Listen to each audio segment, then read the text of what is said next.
Hello student, मैं नीरज कुमार स्वागत करता हूं आपका यज्ञ विद्या में। अभी हम लोग 69 बीपीएससी मेंस को लेके चल रहे हैं और इसमें डीआई और स्टैट का क्लास अभी चल रहा है आप लोगों का।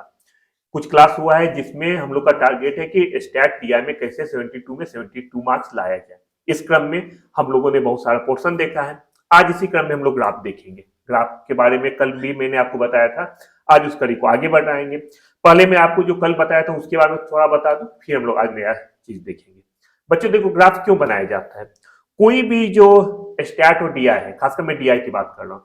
डीआई में आप लोग देखते होंगे टेबल, ग्राफ, पाई डायग्राम, हर चीज है और सबको बनाने के एक ही कारण है। क्या कारण है? सिंप्लीफाई करना।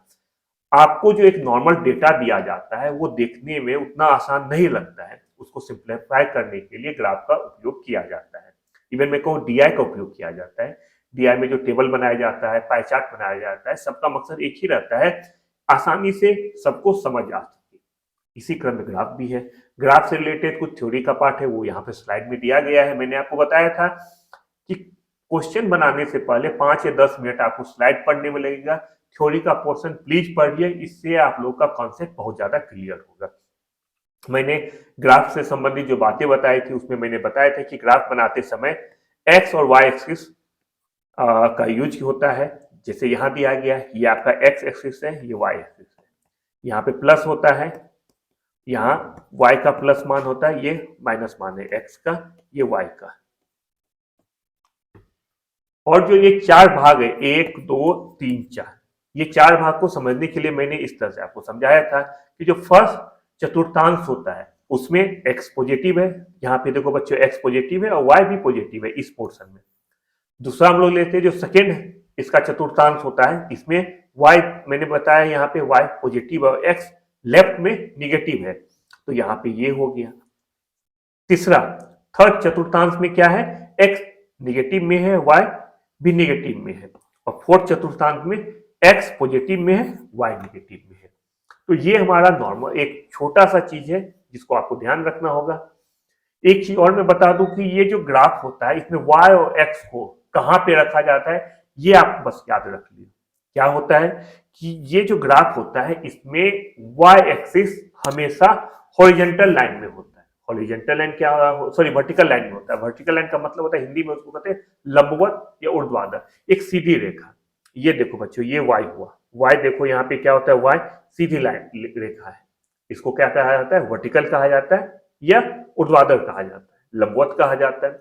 अब x को हॉरिजॉन्टल कहा जाता है या सोई हुई रेखा इस तरह से। ये देखो x है, ये x है, x y, इसको ध्यान रखो। बहुत बार बच्चे जल्दबाजी में क्या करते हैं कि यहाँ पे y लिख देते, कहाँ, जैसे ये है लाइन, जो ये वर्टिकल है, जो खड़ा है लंबवत। फिर से मैं, ये देखो, ये जो रेखा है जो खड़ा है, बच्चे लोग बहुत बार जल्दबाजी में यहाँ पे x लिख देते हैं, यहाँ पे y लिख देते हैं। तो बच्चों ये आपका गलत हो जाएगा। आपको ध्यान रखना होगा x एक्सिस कहाँ होता है, y एक्सिस कहाँ होता है। ये बहुत बेसिक चीज है और बहुत इंपॉर्टेंट चीज है, इसको आपको हमेशा याद रखना होगा, ध्यान रखना होगा। हम लोगों ने कुछ बातें की थी ग्राफ से संबंधित कि फॉल्स बेसलाइन क्या होता है, यहाँ थ्योरी में लिखा गया, आप लोग प्लीज इसे एक बार पढ़ ले। इसके अलावा मैंने बात किया था हिस्टोग्राम का, मैंने बात किया था फ्रीक्वेंसी पॉलीगॉन या हिस्टोग्राम का, जिसे हिंदी में आवर्ती बहुभुज कहा जाता है। साथ ही साथ संचयित आवर्ती वक्र या टोलर, जिसे क्यूमुलेटिव फ्रीक्वेंसी कर्व और ओगाइव कहा जाता है, उसकी भी बात हमने किया था। साथ ही साथ हम लोगों ने कुछ क्वेश्चन देखा था, बेसिक क्वेश्चन ग्राफ में। ये इवन अभी तक आपने अगर टेबल, पाई चार्ट, बार डायग्राम और आज ग्राफ हो रहा है, तीन से संबंधित जितना भी हम लोगों ने क्वेश्चन देखा है, एक चीज आपको समझ में आएगा कि सारा क्वेश्चन जो है उसके बस बेसिक रूल पे ही डिपेंड करता है, आधारित है। अगर बेसिक रूल हम लोग अच्छे से पढ़ लेंगे तो बात मानो कि उससे बाहर कुछ नहीं होगा। यहाँ पे बताया था कि ग्राफ को बनाने का तरीका क्या है। इस क्वेश्चन को मैंने आपके कुछ लोगों को बताया था, दो क्वेश्चन कल मैंने सॉल्व किया था। आज हम लोग देखेंगे जो ग्राफ से संबंधित पिछले कुछ सालों में एग्जाम में आपके बीपीएससी मेंस में क्वेश्चन आया है, आज उसको हम लोग देखेंगे। इस क्रम में सबसे पहले हम लोग देखते हैं 68वीं बीपीएससी। 68वीं बीपीएससी जो पिछला बीपीएससी था, उसके मेंस में जो ग्राफ से संबंधित मेंस में पेपर 1 में ग्राफ्स और डीआई, जो स्टैट का पोर्शन होता है, स्टैट एंड डीआई, उसमें ग्राफ से रिलेटेड जो क्वेश्चन आया उसको हम लोग देखते हैं 68वीं बीपीएससी मेंस में। आइए, ये स्क्रीन पे जो आप लोग के अभी स्क्रीन पे दिख रहा है, ये क्वेश्चन है, इसको ध्यान से देखिए। उस पर हम लोग इससे रिलेटेड 4 या 5 क्वेश्चन होगा, उसको हम लोग सॉल्व करेंगे। बच्चों फिर मैं बार बार बोल दूं कि ग्राफ में आपको बेसिक चीज जानना बहुत जरूरी है। आंसर मैक्सिमम बच्चे का एक जैसा हो जाएगा, लेकिन अगर तरीका सही नहीं होगा तो आपको नंबर नहीं मिलेगा। 36 नंबर का क्वेश्चन होता है, 4 क्वेश्चन पूछा जाता है जिसमें आपको 2 का जवाब देना होता है, मतलब 36 नंबर का 2 क्वेश्चन होता है 72 नंबर का। बस थोड़ा सा प्रिंसिपल इसका समझ ले तो आपको 72 में 72 आना ही है। लेकिन अगर आप लोग प्रिंसिपल को ना समझ पाए, उसको रट्टा मार ले, तो हो सकता है आपका आंसर मिल जाए लेकिन आपको नंबर कम आ जाएगा। आप लोग को जरूरत क्या है, क्योंकि एग्जाम में आपको पता है कि जो इंटरव्यू होता है उसमें 1-2 नंबर से कोई इंटरव्यू में बाहर हो जाता है, कोई अंदर आ जाता है। इसलिए 1-2 नंबर भी पीसीएस या आईएएस में बहुत इंपॉर्टेंट है, चाहे पीटी हो चाहे मैथ हो। इसलिए कोई भी नंबर को आप लोग जाने मत दे। आइए हम लोग देखते हैं 68 पीपीएससी मेंस में क्या क्वेश्चन आया था, उसका सॉल्यूशन सही तरीके से क्या हो सकता है। ये क्वेश्चन आपका दिया गया है।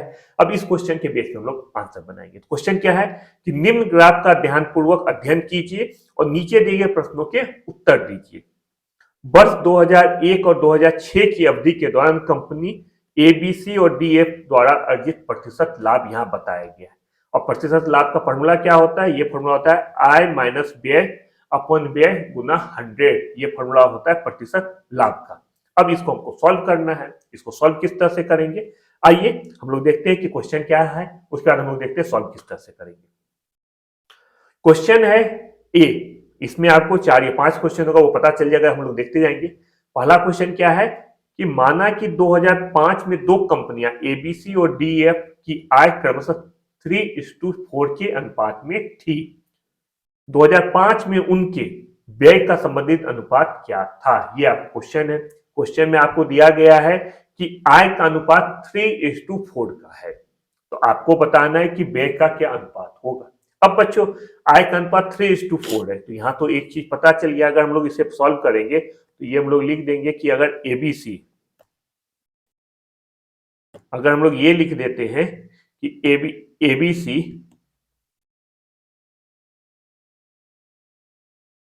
हाँ, अगर एबीसी का, इसका मतलब है कि एबीसी का अगर आय हो जाएगा 3K, तो डीएफ का आय क्या होगा,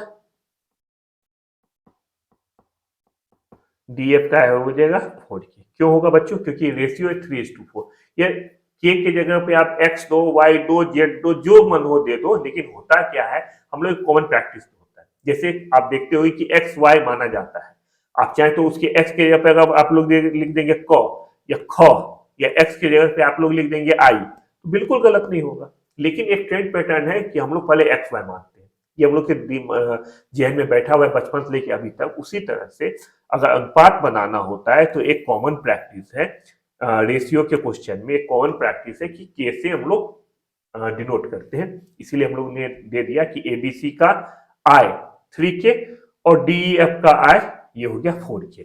अब बच्चों क्या है, हम लोग क्वेश्चन देखते हैं। 2005 में उनके व्यय का संबंधित अनुपात क्या था, ये आपका है। अब हम लोग इसमें क्या करेंगे, अब हम लोग इसमें फॉर्मूला को देख लेंगे। फॉर्मूला क्या है, फॉर्मूला है प्रतिशत लाभ इक्वल टू आय माइनस व्यय अपॉन व्यय गुना 100। ये आपका फॉर्मूला है। हम लोग 1 बाय 1 करके कंपनी लेते हैं। पहले हम लोग लेते हैं कंपनी एबीसी।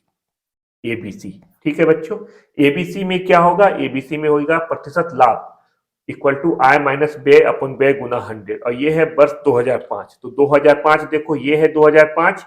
2005 में कंपनी एबीसी, तो कंपनी एबीसी कौन सा है बच्चों, एबीसी को देखो यहाँ पे, एबीसी को हम लोग इस सिंबल से डिनोट किए हैं, ध्यान रखो। तो एबीसी का सिंबल ये है, हमको 2005 का निकालना है। तो देखो 2005 देखते जाएंगे कहाँ पे जाएगा, तो ये ऊपर जा रहा है, फिर नीचे, फिर ऊपर, तो ये हो गया यहाँ पे है। देख रहे बच्चों, ये है यहाँ पे, ये आपका 70 पे है, ये देखो ये 70 पे है। तो एबीसी का लाभ प्रतिशत कितना हो गया, 70। इसलिए 70 इक्वल टू क्या होगा, आय माइनस व्यय अपॉन व्यय गुना 100। अब यहाँ पे आय कितना है, आय यहाँ पे दिया गया है क्या, 3K। हम लोग चाहे तो कुछ भी मान सकते हैं, आय हो गया 3K, और व्यय क्या हो जाएगा, व्यय हम लोग माना कि x है अपॉन व्यय, ये x हो गया गुना 100। ये हो गया बच्चों, ठीक है। ये हो गया एबीसी के लिए। यहां पे हम लोग ने मान ला, जैसे माना कि एबीसी में क्या माना है कि इसमें व्यय को हम लोग ने x मान लिया है, और 3k तो हमारा आय का अनुपात दिया गया। अब इसे सॉल्व करेंगे तो ये हो जाएगा 70/100 equal to 3k minus x upon x. ये इसको अगर करेंगे तो ये 7/10 हो जाएगा बच्चों। ये 0 0 कट गया, ये हो गया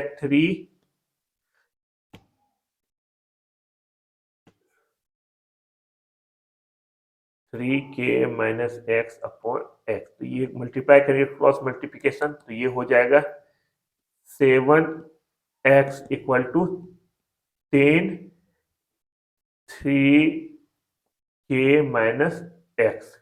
तो ये हो गया, ये माइनस एक्स है 10 और माइनस 10x हो गया, इधर आ जाएगा तो हो जाएगा 7x plus 10x equal to 3k। तो ये हो गया 17x इक्वल टू 10 3 या 30। तो ये हो गया 30k। तो इसका मतलब हमारा निकल जाएगा, हम लोगों ने x बे माना है, इसका मतलब हो गया x इक्वल टू हो गया 30k इक्वल टू 17। कोई इसमें दिक्कत? x हम लोगों ने वे माना था कंपनी एबीसी का, तो x इक्वल टू आ गया 30k equal to 30k upon 70। कोई दिक्कत इसमें आपको नहीं होना चाहिए, हम लोग यहाँ लिख लेते क्योंकि इसे मैं मिटा दूंगा आप लोगों के लिए। तो हमारा कंपनी एबीसी का निकल गया, एबीसी का क्या निकल गया x इक्वल टू आ गया 30k इक्वल अपॉन 70। अब हम लोग निकालेंगे कंपनी डीईएफ का। देखो बच्चों, कोई भी जो क्वेश्चन है बिल्कुल आसान है। स्टैट का क्वेश्चन, डीआई का क्वेश्चन, आंसर उसके क्वेश्चन में छिपा रहा था, मैं आप लोगों को बार बार बोलता हूँ। ये भी सेम उसी तरह का। अब कंपनी डीएफ को लेके चलेंगे। डीईएफ, डीएफ में देखो यहाँ पे आई दिया गया, इसका आई क्या है, आई दिया गया है 4k और इसमें मान लेंगे फिर क्या मानेंगे कि व्यय को x मान लेंगे। कुछ भी x y z जो मन हो, इसमें कोई हार्ड एंड फास्ट नहीं है। आप चाहो तो y मान लो, जो आपको इच्छा करे लो y मान लिए, जैसा आपको मन हो। तो यहाँ पे क्या हो जाएगा इसमें अब हमको देखना है 2005 में डीईएफ का प्रॉफिट कितना है। 2005 में कंपनी डीईएफ, डीईएफ को इस सिंबल से डिनोट किए हैं, ये यहाँ पे हो जाएगा, ये आपको 55 होगा। देखो 55 के सामने तो ये 55 हो जाएगा, तो इसका हो जाएगा 55 equal to I minus B है। तो आई क्या है, 4k है, 4k minus Y upon Y गुना 100। ये 55 अपॉन 100 इक्वल टू,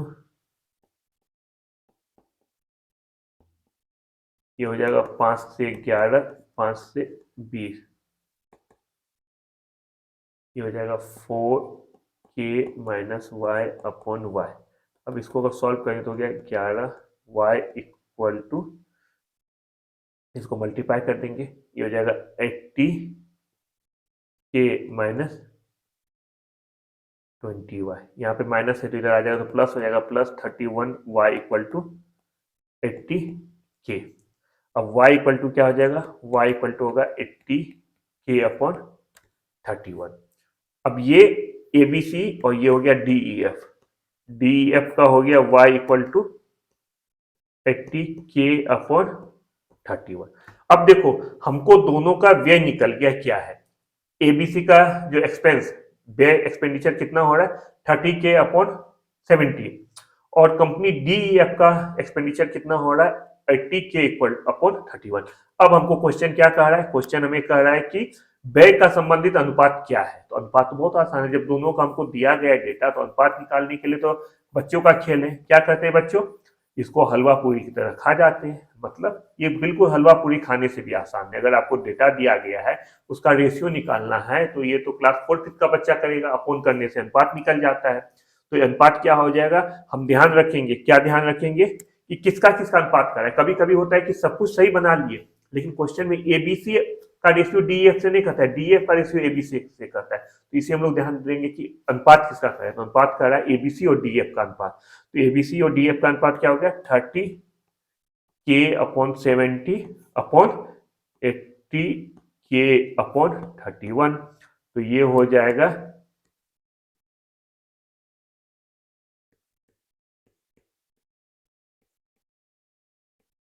80 के, ये के कट गया, 0 0 कट गया, ये हो गया 31 3 जा 93 और 17 8 जा होता है 136, 8 7 56 की 6 आठ 5 8 8 5 13 136 इक्वल टू गया 93 इज टू 136।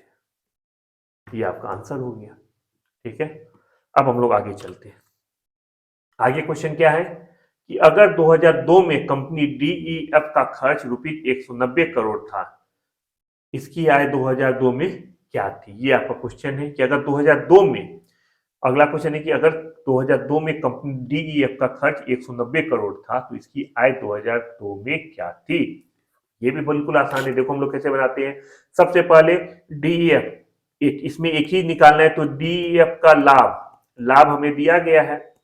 लाभ क्या है क्वेश्चन में दिया गया है, ईयर देख लो 2002, 2002 में डीईएफ का लाभ हो जाएगा 40, यहाँ पे 40 दिया गया है, हम लोग क्या करेंगे 40 यहाँ पे लिख देंगे, 40 हो गया लाभ, लाभ हमको 40 दिया गया है। इसके बाद हमको क्या करना है, अब इसके बाद हमको निकालना है कि जो फॉर्मूला होता है, फॉर्मूला क्या है कि खर्चा, खर्चा मतलब एक्सपेंडिचर 190 है, व्यय है 190, तब इसमें हम लोग मान लेंगे आय, आय हमको निकालना है तो इनकम मान लीजिए हम लोग आई इक्वल टू एक्स, माना, माना आई इक्वल टू एक्स। अब फॉर्मूला क्या है, percentage profit equal to, percentage profit equal to मतलब 40 equal to I minus B I, तो I X minus 40 upon B I 190 है, तो हम लोग करेंगे I minus B X minus 190 upon 190 गुना 100। ये हम लोगों ने क्या किया, ये हम लोगों ने फॉर्मूला के आधार पर ये हम लोगों ने बना लिया। अब ये इधर आ जाएगा तो हो जाएगा 40 upon 100 equal to x minus 190 upon 190। अब ये हो गया 2/5 equal to x minus 190 upon 190।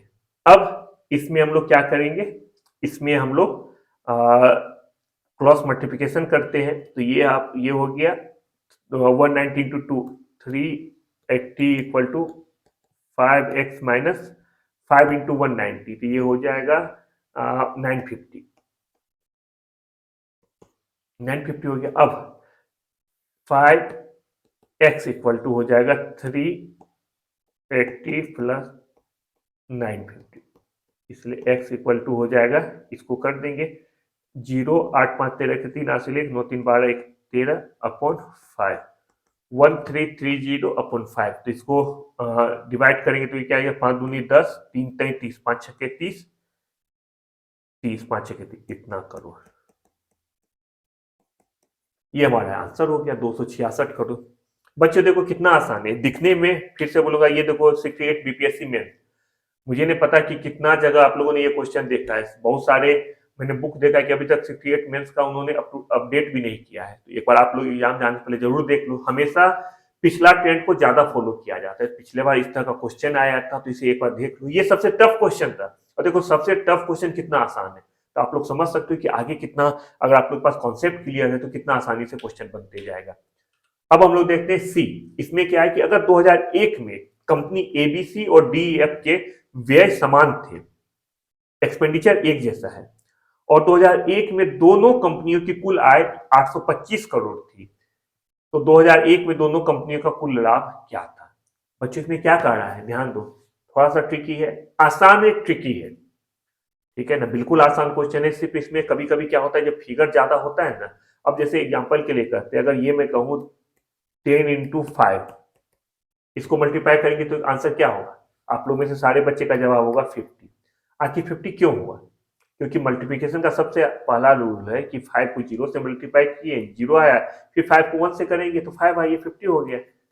Same तरीका से जो मल्टीप्लिकेशन का रूल है तो ये 50 निकल गया, लेकिन अगर मैं ये कहूं कि आपको मल्टीप्लाई करना है 689,735 इंटू 236.907, यहां भी हम लोग यहाँ पे पॉइंट दे देंगे।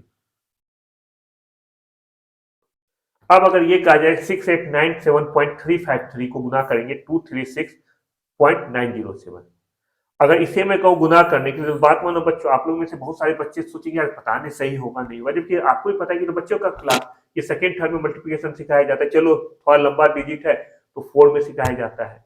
अब ये क्वेश्चन भी बनाने में आपको लगेगा कि बनाओ कि नहीं बनाओ, बनाओ कि नहीं बनाओ, ये एग्जाम में अगर यही क्वेश्चन आपको आ जाता है, सीसैट में आ जाता है, डीआई में आता है, तो आप सोचेंगे पता नहीं 1 मिनट 2 मिनट हमको 1 मिनट लग जाएगा क्वेश्चन बनाने में, सही बनेगा कि नहीं बनेगा। लेकिन अगर आप लोग को गुना का प्रिंसिपल पता है कि गुना किस तरह से किया जाता है, तो ये क्वेश्चन आराम से बन जाएगा। तो इसलिए ठीक उसी तरह से कोई भी क्वेश्चन आप लोग अगर डीआई का देखते हो बच्चे, इसको एकदम गोल्डन रूल है, इसको ध्यान रखो कि अगर डीआई का कोई भी क्वेश्चन देखते हो तो ये मान के लिए कि क्वेश्चन तो बहुत आसान है, इसके लिए बहुत ज्यादा पैनिक करने की जरूरत नहीं है, बस हमको जो बेसिक उसका नियम है उस पर स्टक होना है, बस उसको ध्यान रखना है कि बेसिक जो लॉ है, जो गोल्डन रूल है, उसको स्टक करना है।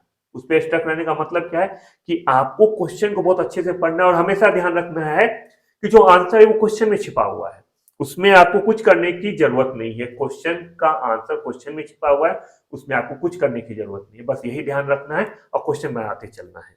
ठीक है, हम लोग चलो इसको बनाते हैं। क्या है, अगर 2001 में कंपनी एबीसी और डीएफ का व्यय समान था, तो माना दोनों कंपनी का व्यय कितना हो गया, एक्स। दोनों कंपनी का व्यय मान ली एक्स है, क्यों, क्योंकि कहा जा रहा है दोनों कंपनी का व्यय समान था, एक्स।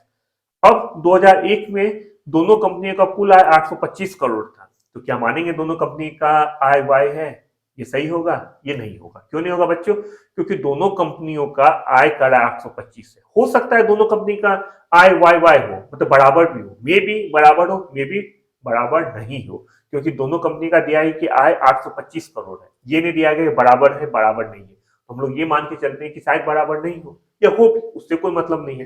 तो एक कंपनी का वाई मान लेंगे आए, तो दूसरे का क्या हो जाएगा, दूसरे का हो जाएगा 825 माइनस वाई हो जाएगा।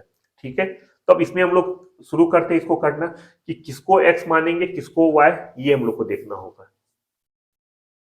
तो अगर हम लोग डी एफ, अगर डी एफ का हम लोग मानते हैं वाई, आई जो है मानते हैं वाई, तो एबीसी का क्या होगा, एबीसी का होगा 825 माइनस वाई। इसमें कोई कंफ्यूजन आपको नहीं होना चाहिए कि अगर डीएफ का मानते हैं आई जो है वाई है, तो एबीसी का हो जाएगा 825 माइनस वाई। क्यों हो जाएगा, क्योंकि दोनों का सम 825 है। अब हम लोग सॉल्व करते हैं, क्या है, पहले कंपनी एबीसी देखते हैं। एबीसी, कंपनी एबीसी के लिए क्या फंडा है उसको देखते हैं, क्वेश्चन देखते हैं, बनाते चलते हैं कि एबीसी और डीएफ के बेस समान थे, तो दोनों कंपनी का कुल इतना इतना ये लाख परसेंट 2001 में, 2001 में एबीसी का प्रॉफिट है 45 और डीएफ का है 50। ठीक है, जो लाभ है एबीसी का, इसको कोमा दे देते आपको ध्यान रहेगा, एबीसी का प्रॉफिट है, यहां पे देखो दिया गया 45 और डीएफ का 50, तो एबीसी का 45 यहां लिख देते ध्यान रखने के लिए, ये है 45, ये है 50। बच्चे देखो एग्जाम में ऐसे नहीं बनाओगे, एग्जाम में कैसे बनाओगे, चलो मैं उसी तरह से बता देता हूँ। एग्जाम में आपको बिल्कुल बताना होगा कि कंपनी एबीसी की लाभ 45% और डीईएफ का हो जाएगा 50%। अब एबीसी के लिए फॉर्मूला आपको पता है, परसेंटेज प्रॉफिट इक्वल टू, तो परसेंटेज प्रॉफिट इक्वल टू होता है, तो 45 भी इक्वल टू होता है आई माइनस बी।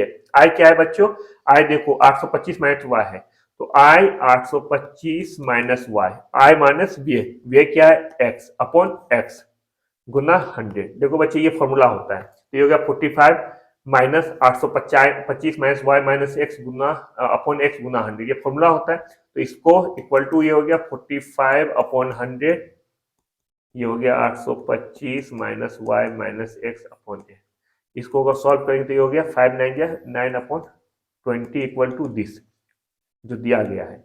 अब हम लोग क्रॉस मल्टीप्लिकेशन करते हैं, तो इसमें हम लोग देखते हैं क्या देखेंगे कि इसमें हम लोग 9x हो जाएगा, मान लो ये हो गया 825 minus Y minus x upon x, ये हो गया 9x इक्वल टू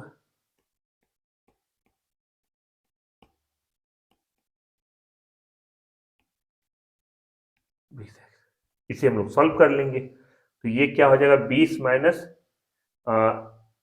825 माइनस, रुको, ये हो गया 825,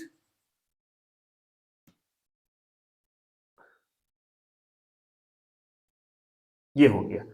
अब ये क्या हो जाएगा बच्चों, ये हो गया 9x equal to 20 × 825 minus 20y minus 20x। अब x को एक तरफ ले लेंगे तो ये हो गया 29x, 29, 29x माइनस प्लस हो जाएगा plus 20y equal to 825 into 20। ठीक है, तो 825 इंटू 20 लिखा गया है, इसे हम लोग सॉल्व कर लेंगे तो ये हो जाएगा 2 पंचे 10 के 0 हासिल 1, 2 दूनी 4, 1 5, 8 दूनी 16 और ये हो गया इतना 29x plus 20y equal to 16,500। ये हो गया हमारा इक्वेशन 1 हम लोग मान लेंगे। तो यहाँ पे हम लोग लिख लेते, जगह नहीं है इसलिए यहाँ लिख लेते कि बाद में आपको बताना आसान हो जाएगा। तो ये एक इक्वेशन क्या निकला है बच्चों, 29x minus plus 20y equal to 16,500। अब हम लोग निकालते कंपनी डीएफ का।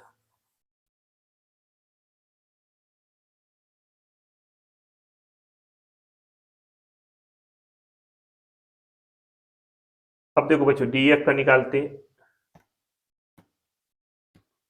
डीएफ डीएफ में क्या है, सेम वही है परसेंटेज प्रॉफिट। तो डीएफ 50 है, 50 इक्वल टू क्या होगा, आई माइनस व्यय। तो आई यहाँ पे है, वाई दिया हुआ, Y minus x upon x गुना 100, ये आपको दिया गया है। तो ये हो जाएगा 50 अपॉन 100 मतलब 1/2, अगर डिवाइड कर देंगे equal to y minus x upon x. इसे करेंगे तो x equal to 2y minus 2x, अगर x इधर आ गया तो होगा 3x equal to 2y। 3x equal to 2y हमारा निकल गया है इक्वेशन में। हम लोग इसका मतलब हो गया कि y इक्वल टू क्या आ जाएगा, y इक्वल टू हो गया 3x अपॉन 2।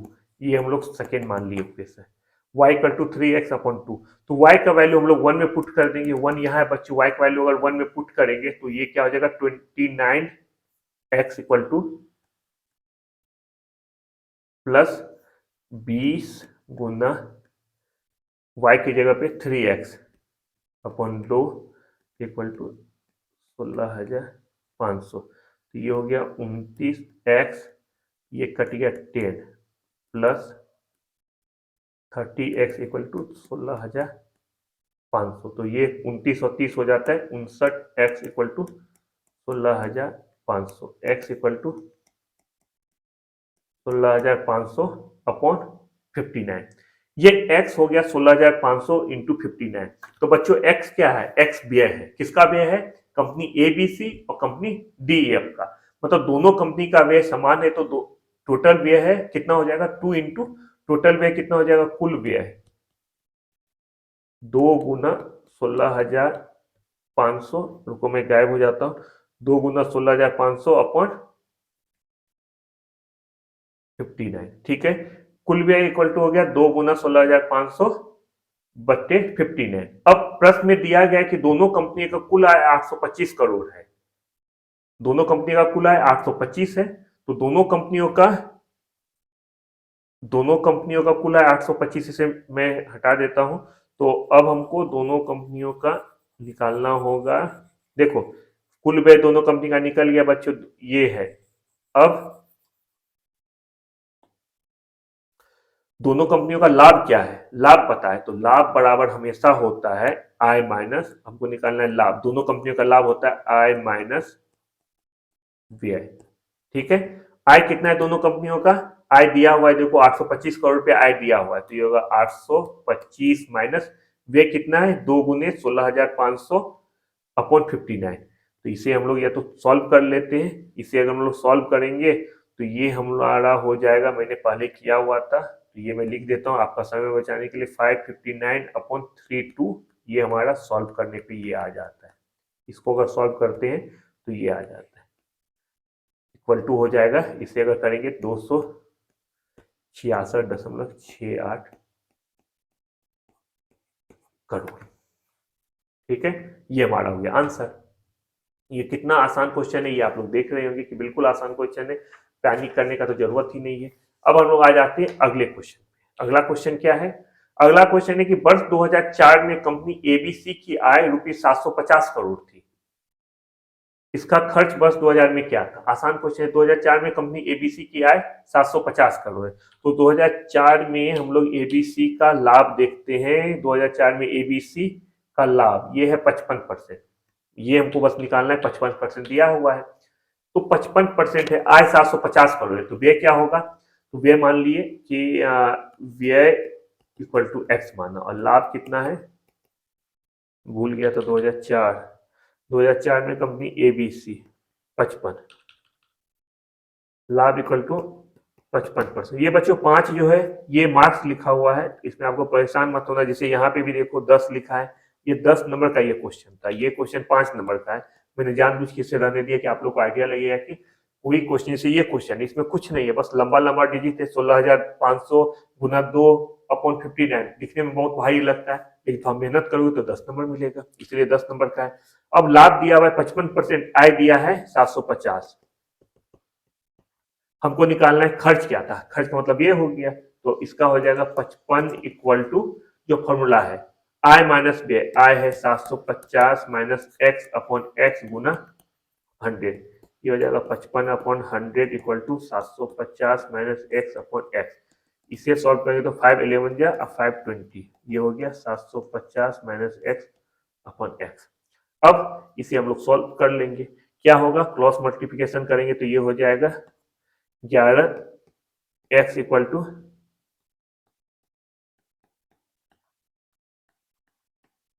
ये होगा 31 एक्स इक्वल टू ये, इसलिए एक्स इक्वल टू क्या हो जाएगा 750 गुना 20 अपॉन 31, ये हमारा हो गया 750 गुना 20 31। इसको हम लोग सॉल्व करेंगे तो ये होगा 483.87 करोड़। इसे हम लोग ये किया हुआ है, आपका समय बचाने के लिए मैंने रट्टा मार लिया था, ये हो जाएगा 483.87 करोड़, ये आपका आंसर हो गया। अगला क्वेश्चन देखते हैं, ई में क्या दिया गया है। यदि 2003 में दोनों कंपनियों का आय बराबर था तो 2003 में कंपनी एबीसी के व्यय का कंपनी डीएफ के व्यय से अनुपात क्या था? देखो दोनों, इस पिछला क्वेश्चन में शायद इस तरह का क्वेश्चन एक और आया था कि दोनों बराबर था, इसमें भी कहा दोनों कंपनियों का आय बराबर था, इसका मतलब है कि व्यय अलग अलग होगा।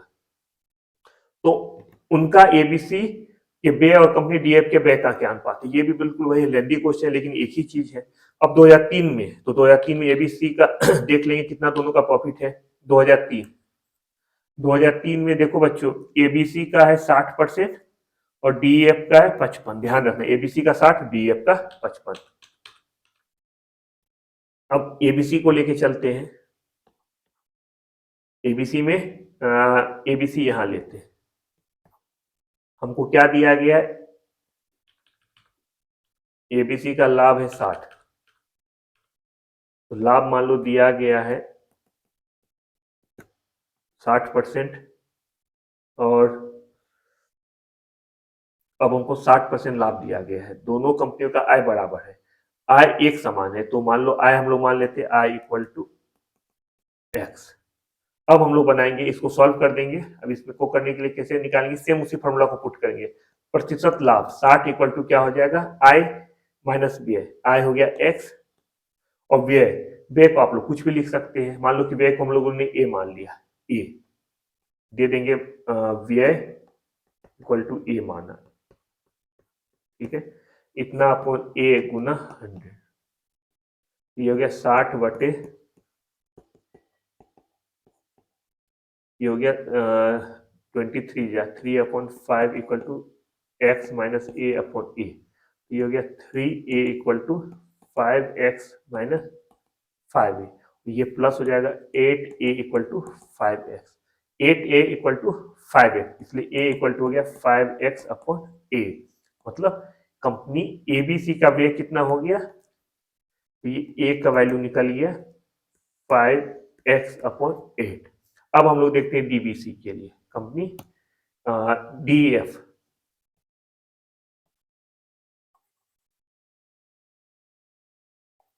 अब हम लोग कंपनी डीएफ देखते हैं। क्लास लंबा हो रहा है, एक्चुअली मैं चाहता हूं कि ये क्वेश्चन अच्छा से देख ले आप लोग, तो डीएफ का देखते हैं। और डीएफ में क्या है बच्चों, डीएफ का हम लोग यहाँ पे लिख लेते हैं, डीएफ का लाभ 55% है, ये तो हम लोग देख लिए। आई एक्स क्योंकि बराबर है, और व्यय मान लो बी मान लो, तो यहाँ पे हो जाएगा 55 इक्वल टू आई माइनस व्यय, X minus B upon B गुना 100। इसे करेंगे 55 upon 100 equal to x minus B upon B. इसे सॉल्व करेंगे, 5 11 जा 55, 5 20 जा equal to x minus B upon B. अब इसे सॉल्व करेंगे, 11 B equal to 20 X minus 20 B, ये हो गया 31 बी इक्वल टू 20 एक्स। अब यहाँ पे बी देखेंगे, बी इक्वल टू हो गया 20 एक्स अपॉन 31, तो यहाँ पे b इक्वल टू हो गया 20x अपॉन 31। अब देखो बच्चों, यहाँ पे हमको कंपनी एबीसी का व्यय निकल गया है, कंपनी डीएफ का व्यय निकल गया है। दिखा देखो कहाँ पे निकला है, ये देखो यहाँ पे कंपनी एबीसी का व्यय 5x अपॉन 8 है, कंपनी डीएफ का व्यय कितना है 20x अपॉन 8 है। हमसे पूछा क्या जा रहा है बच्चों, हमसे पूछा जा रहा है दोनों कंपनियों के व्यय का अनुपात क्या होगा। तो अनुपात मैंने पिछले अभी 10 मिनट पहले ही बताया कि अनुपात निकालना बच्चों का खेल है, हलवा पूरी खाने के समान है। अनुपात किसका निकालना है, बस ये ध्यान रखिए, एबीसी के व्यय का कंपनी डीएफ के व्यय, मतलब ऊपर में 5x अपॉन 8, इसका अपन हो जाएगा 20x अपॉन 31, इसको हमको सॉल्व करना है। ये हो जाएगा 5x अपॉन 8 इंटू 31, ये हो गया 20x, 5x से 4 हो जाएगा, ये हो गया 31 अपॉन 32। अब रेशियो बदलना है, 31 इज टू 32, ये हमारा आंसर हो गया। तो बच्चों कितना आसान ये क्वेश्चन था। 68 बीपीएससी मेंस में आप लोगों ने देखा कि यहाँ पे 5 क्वेश्चन था, A B C D E, और ये सारे क्वेश्चन कितने आसान है आप लोग देख रहे हैं, एकदम बच्चों की तरह ये क्वेश्चन आप लोग सॉल्व कर सकते हैं। आइए हम लोग एक और साल का क्वेश्चन देखते हैं। मुझे पता है कि समय आप लोग का ज्यादा ले रहा हूँ, लेकिन एक और क्वेश्चन देखते हैं, इससे होगा क्या, इससे आप लोग का कॉन्सेप्ट बिल्कुल क्लियर हो जाएगा, कोई डॉट ही आपके मन में नहीं रहेगा। चलिए शुरू करते हैं बिना समय व्यर्थ किए हुए। इसमें कह रहा है कि ग्राफ को पढ़ना है और इस क्वेश्चन का जवाब देना है। बच्चों देखो, अगर हम लोग 2 साल का 67 और 68 2 साल का क्वेश्चन भी अच्छा से देख ले तो समझ जाओ कि इससे बाहर तो कुछ आने वाला है ही नहीं, क्योंकि सारा कॉन्सेप्ट इसमें दिया गया है। इसी कॉन्सेप्ट के बेस पे इस साल का भी क्वेश्चन आपको ग्राफ से पूछा जाएगा। इसको बिल्कुल जितना मैं बोला उसको ईच एंड एवरी वर्ड सबको बिल्कुल ध्यान से देखो, सुनो, समझो, और एक बार पीछे स्लाइड जाके इसका थ्योरी बिल्कुल एक बार देखो और उसे पढ़ो। मैं बार बार कर रहा हूँ पहला क्लास में कि थ्योरी जरूर एक बार समझ लो, एक बार पढ़ लो। कभी भी पैटर्न चेंज हो सकता है बच्चों, प्लीज रिमेंबर माय वर्ड्स, कभी भी पैटर्न चेंज हो सकता है इस साल आपसे मीन मीडियन बोर्ड का क्वेश्चन पूछ दे, हो सकता है कोई थ्योरी दे दे टेल के रूप में, मतलब एक क्वेश्चन 36 में 30 नंबर का क्वेश्चन दे दे, एक 6 नंबर का क्वेश्चन थ्योरी दे दे कि फॉल्स बेस लाइन क्या होता है, अभी जो मैंने आपको कल बताया था कि फॉल्स बेस लाइन वो क्या होता है, वो पूछ दे, हिस्टोग्राम पूछ दे, कोई भी क्वेश्चन पूछा जा सकता है टेल के रूप में। तो आपको सबके लिए तैयार रहना है, मंजिल को वही पाता है जो हर चीज के लिए तैयार रहता है, तो हर चीज के लिए आपको तैयार रहना होगा। इसमें हम लोग अगला देखते हैं क्या है कि ग्राफ को ध्यानपूर्वक देखिए और आंसर दीजिए। अब इसमें हमको क्वेश्चन क्या है कि 2004-5 से 2005-6 में लक्षित उत्पादन में कितने प्रतिशत परिवर्तन हुआ है। 2004-5 से 5-6 ये क्वेश्चन में दिया गया कि कितना परिवर्तन हुआ है। अब ये बिल्कुल आसान है, 4-5 कहाँ है बच्चों, ये है, और 5-6, तो लक्षित उत्पादन देखो 2 रेखा से इसको डिनोट किया जा रहा है, जो लक्षित उत्पादन है उसको बिल्कुल प्लेन लाइन है, और जो वास्तविक उत्पादन है उसको डॉट डॉट करके दिया जा रहा है। क्वेश्चन है कि लक्षित उत्पादन से में कितने प्रतिशत परिवर्तन हुआ है 2004-5 में। अब 2004-5 में जो हमारा लक्षित उत्पादन है वो कितना है ये देख लो। लक्षित उत्पादन स्ट्रेट लाइन है, ये है 210, तो 210। अब 5-6 में कितना है बच्चों, 5-6 में है 255,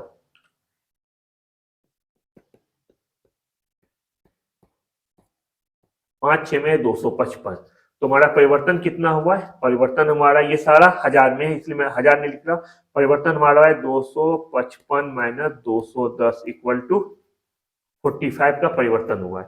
अब 45 का परिवर्तन हो रहा है, कितने प्रतिशत चेंज हुआ है, तो चेंज करने के लिए 45 अपॉन 210 गुना 100, इससे सॉल्व कर लेंगे, हमारा आंसर मिल जाएगा। 0 0 कैंसिल, 3 7 जा 71, ये 15 हो गया, ये हो जाएगा 150 अपॉन 7 इक्वल टू, इसको अगर सॉल्व करेंगे 7 दूनी 14, 10 7 एकम 7, 21 30 हो गया, 7 चौका 28, 2 20, 7 2 14, ये लगभग 21.42% हमारा आंसर हो गया। ठीक है, अब हम लोग आगे देखते हैं। लक्ष्य उत्पादन के संबंध में वास्तविक उत्पादन का प्रतिशत किस अवधि में उच्चतम था? किस अवधि में जो वास्तविक उत्पादन था वो सबसे ज्यादा था? इसमें हम लोग क्या करेंगे, इसमें हम लक्ष्य उत्पादन और वास्तविक उत्पादन दोनों फिगर को बस रखते जाएंगे, परसेंटेज निकालते जाएंगे और फिर कंपेयर करेंगे। जैसे हम लोग देखिए शुरू से देखते हैं कि 2001-2 में एक दो में क्या है, लक्ष्य उत्पादन यहाँ पे है 144, वास्तविक उत्पादन कितना है, वास्तविक उत्पादन है 195, 144 और 195। लक्ष्य उत्पादन के समय वास्तविक उत्पादन का प्रतिशत किस अवधि में उच्चतम था? तो 2001-2 में हो जाएगा 2001-2 में वास्तविक उत्पादन 195/144 गुना 100। इसे हम सॉल्व करेंगे, ये हमारा आ जाता है ये सॉल्व करेंगे तो इसका आंसर आता है 135.42। इसी तरह से हम हर साल को सॉल्व करेंगे। हर साल को सॉल्व करेंगे कैसे, 2002-3 में देख लेंगे। 2-3 में क्या होगा, जो हमारा वास्तविक उत्पादन है वो है 227, वास्तविक उत्पादन है 227, नहीं ये हो गया 1-2। 2-3 में हमारा वास्तविक उत्पादन 163 है और लक्षित 227, तो इसमें हो जाएगा 163/227 गुना 100। तो ये तो कंफर्म हो गया, इसको सॉल्व निकाल लेंगे कितना होगा, 3-4 में क्या हो जाएगा 186, वास्तविक उत्पादन है 186, ये हो जाएगा 186/225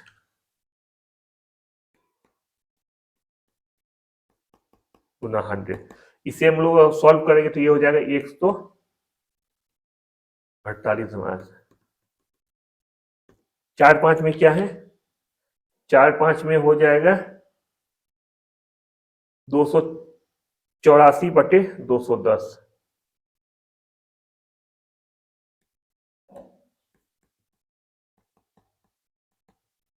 ये हो जाता है 135.24। 5-6 में हो जाएगा 195/255।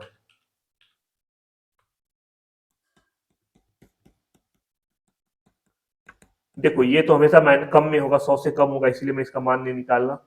ये 5-6 हो गया। अब हमारा है 6-7 में हो जाएगा, 6-7 में वास्तविक 231/295, ये भी 100 से कम होगा, 231/295 गुना 100, ये भी 100 से कम होगा। अब देखो 100 से ज्यादा कौन है, 135.42, 148, 135, तो इसका मतलब है 2003-4 में सबसे ज्यादा रहा। यही हमारा उत्तर है कि किस वर्ष में वास्तविक उत्पादन का प्रतिशत लक्ष्य उत्पादन से ज्यादा रहा, तो ये हो जाएगा 3-4।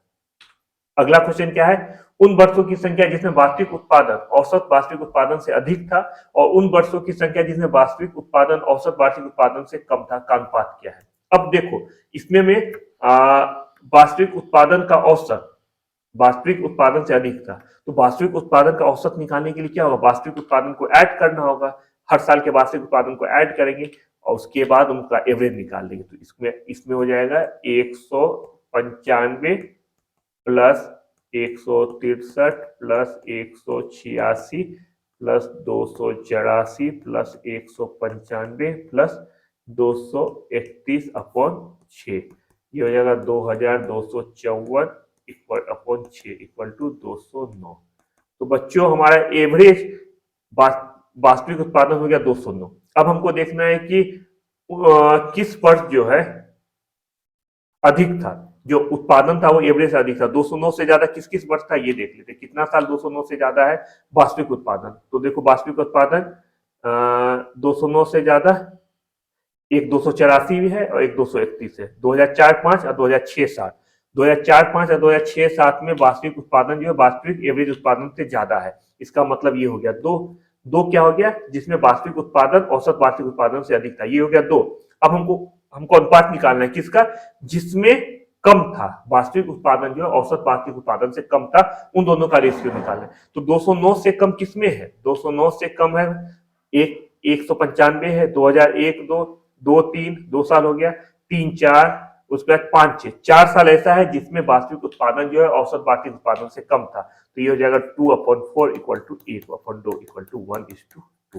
ये हमारा आंसर हो गया, 1:2 जो है हमारा आंसर होगा।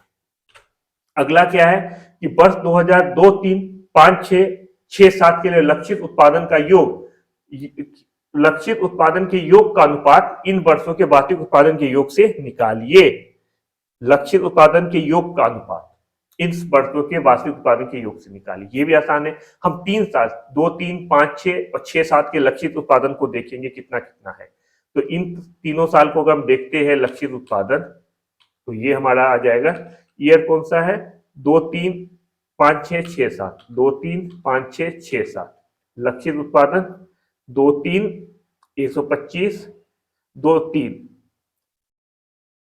2 3 लक्षित उत्पादन कितना है 227, 5 6 में कितना है, 5 6 में है 255 और 6 7 में कितना है 295। तो इन तीनों को हम लोग ऐड कर देंगे। क्या क्या ऐड करेंगे, हम लोग कर देंगे 227 प्लस 255 प्लस 295, इन तीनों को ऐड करेंगे, इन तीनों का ऐड हो जाएगा 777। अब लक्षित उत्पादन के योग का इन वर्षों के वार्षिक उत्पादन के योग से निकालिए। अब वार्षिक उत्पादन इन तीनों वर्ष का क्या क्या है, इन तीनों वर्ष का हो जाएगा, देखो इन तीनों वर्ष का वार्षिक उत्पादन है 163, 195, 163 हो गया, 195 और 231। अब हमको निकालना है 163 प्लस 195 प्लस 231, इन तीनों को जोड़ेंगे तो ये हो जाएगा 589। हमको अब इन दोनों का अनुपात निकालना है, तो अनुपात हो जाएगा 777/589। ये कटेगा नहीं, इसलिए आंसर होगा 777/589। आप लोग समझ रहे हो, इसमें कोई कंफ्यूजन नहीं होना चाहिए। हम लोग 2 3 5 6 और 6 7 इन तीनों वर्षों का हम लोग क्या करेंगे, लक्षित उत्पादन का योग निकाल लेंगे, फिर इन्हीं तीनों वर्षों का वार्षिक उत्पादन का योग निकालेंगे, फिर दोनों का अनुपात निकाल लेंगे। यही क्वेश्चन आपको बोला गया है, यही आप सॉल्व करेंगे। जो इसका अंतिम क्वेश्चन है, अंतिम क्वेश्चन क्या है कि वर्ष 2002 3 और 5 6 को मिलाकर लक्षित उत्पादन और वास्तविक उत्पादन के बीच का अंतर निकालिए। 2 3 और 5 6 को मिलाकर लक्षित उत्पादन और वास्तविक उत्पादन के बीच का अंतर निकालिए। तो ये तो 2 3 और 5 6 के लक्षित उत्पादन को जोड़िए, फिर 2 3 और 5 6 के वास्तविक उत्पादन को जोड़िए और उनका अंतर निकालना है। तो अंतर निकालने के लिए 2 3 और 5 6 लक्षित उत्पादन देखिए क्या है, 2 3 और 5 6, तो लक्षित उत्पादन 2 3 में है 227, अब 5 6 में है 255, 227 और 255,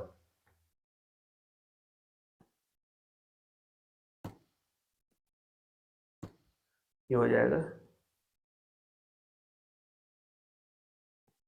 227 और 255, इसको जोड़ेंगे तो ये हो जाएगा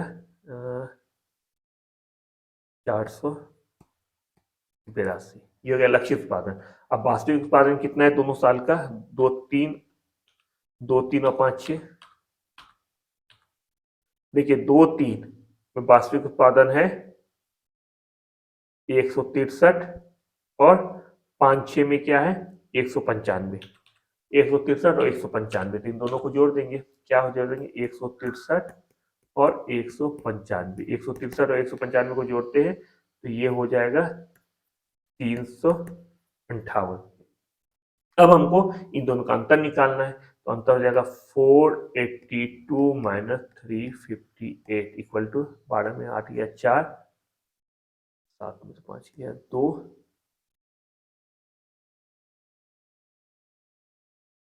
124, 124,000 इन दोनों का आंसर हो जाएगा। मुझे लगता है कि अभी तक जो दोनों क्वेश्चन मैंने बताया वो आप लोगों को समझ में आया होगा। तो ये हमारा आज ग्राफ का क्लास यहाँ पे समाप्त होता है। उम्मीद करते हैं कि पाई चार्ट और बार डायग्राम की तरह भी ग्राफ का एक एक कॉन्सेप्ट आप लोग समझ लिए होंगे। कोई भी कंफ्यूजन अगर आपको लग रहा हो, अभी भी कोई कंफ्यूजन हो, तो मैं 24/7 आपके लिए अवेलेबल हूँ जब तक आपका एग्जाम नहीं हो जाता है। तो कोई भी कंफ्यूजन हो, आप लोग यम विद्या से कांटेक्ट कीजिए। हम लोग सारे सोशल नेटवर्किंग साइट पे अवेलेबल है। एक आप लोग से रिक्वेस्ट है कि जितने भी बच्चे, जितने भी आदमी इसको देख रहे हैं, वो मान के चलिए कि सिर्फ बीपीएससी मेंस के लिए जरूरी नहीं है। आप लोग अगर कोई दूसरा एसएससी का एग्जाम दे रहे हैं, दूसरा पीसीएस का एग्जाम दे जिसमें डीआई का क्वेश्चन आता है, उसमें समान रूप से उपयोगी है। कोई बच्चा अगर 9th-10th में ये का वीडियो देख रहा है, तो आप लोग के 9th-10th के सिलेबस में ये चीजें, तो आप लोग अधिक से अधिक बच्चे को, अपने फ्रेंड को आप लोग शेयर कीजिए, जिससे ज्यादा से ज्यादा आदमी इसे देखे और फायदा उठाए। यह वीडियो आप लोग देखते रहिए। फिर हम लोग कल मिलते हैं डीआई और स्टैट के नए पोर्शन के साथ। तब तक अपना बहुत अच्छे से ख्याल रखिए। Bye bye.